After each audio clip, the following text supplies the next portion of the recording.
Poštovani prisutni, čestitam prvo mojim dragim prijateljima Aleksisu i Dušku, čestitke svakako i ostalim laureatima i dobitnicima.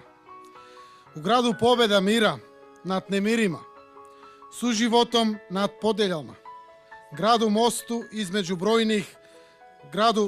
između brojnih cvrstih svjetskih prijateljstva, u lijepom Mostaru dobiti nagradu za doprinos miru, povezivanje i međusobnom poštovanju, Mostarska povelja mira, to je ogromna zaslužena čast. Dodaću i ogromna odgovornost ostati dostojanstvenim predstavnikom ovih vrijednosti. Biti dio ove značajne manifestacije, dragi Denise Zvizdiću, predsjedavajući Vijeća ministra Bosne i Hercegovine, poštovani organizatori i Centar za mir i multietničku suradnju i poštovani građani Mostara i Bosne i Hercegovine, je isto tako ogromna čast i ogromna odgovornost za sve nas koji smo prisutni večeras ovdje. Zaslužena čast jeste zato što promovišemo kao jedan lider može, treba i mora se izdići iznad predrasuda i sam postati most, povezivajući se sa drugim liderima koji misle dobro svojim građanima. Niko nije sam opstojao, niti je sam uspio. Čovjeku treba čovjek, susjedu sused, državi treba država. To je svijet motivirajući, ohrabrujući, različnosti, nadopunujući i na taj način se razvijati i pridonositi razvoju drugoga. Mi, lideri iz regiona, smo učinili ono o čemu govorim. Povezali smo se međusobno. Pokazali smo dostojanstveno poštovanje jedni za druge. Okrenuli smo leđa onome što nas dijeli i uhvatili smo ono što nas povezuje. To što nas povezuje je zajednička budućnost naših građana, regiona, Europu i sveta. To što nas povezuje je potreba za stabilnošću, sigurnošću i bezbednošću, a s time i ekonomskim dobitima za naše građane i naše države. Ako je naš region stabilan, bezbjedan i razvijen, i Europa će biti stabilna, bezbjedna i razvijena.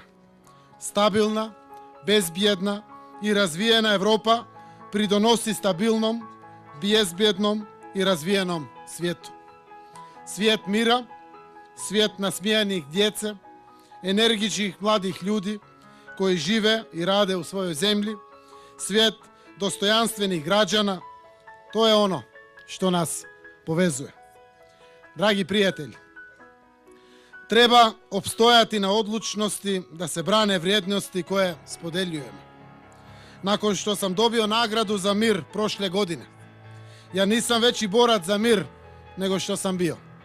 Ali u sebe, na poseban način, osjećam odgovornost koju ste mi povjerili, što ste mi ukažili vjeru, baš ovdje u Mostaru, da produžim sa još većim entuzijazmom i još većom vjerom da vrijedi da gradim mostove, da razvijem i potičem prijateljstva i kroz te mostove i ta prijateljstva da gradim budućnost. Kroz ove moje založbe, uz ogromnu podršku mojih građana, sa mojim saradnicima u Vladi Republike Makedonije, uz podršku prijatelja iz regiona, sa vama koji ste ovdje i sa onima koji nisu ovdje, sa prijateljima iz Europe i iz svijeta, moja država je uspjela da dobije poziv za početak pristupnih pregovora za članstvo u Europske unije u junu 2019. I dobila je pozivnica za punopravno članstvo u NATO-a. Eto primjera kako se može, samo zajedno, te primjere zašto su mostovi neophodni. Nakon mirne razvrske političke krize, mi smo posvećeni vladinoj dužnosti, biti servis građana i realizirati promjene koje su građani izabrali. Rezultata ovih promjena je viši životni standard, ekonomski prosperitet, članstvo u Evropskoj uniji i u NATO.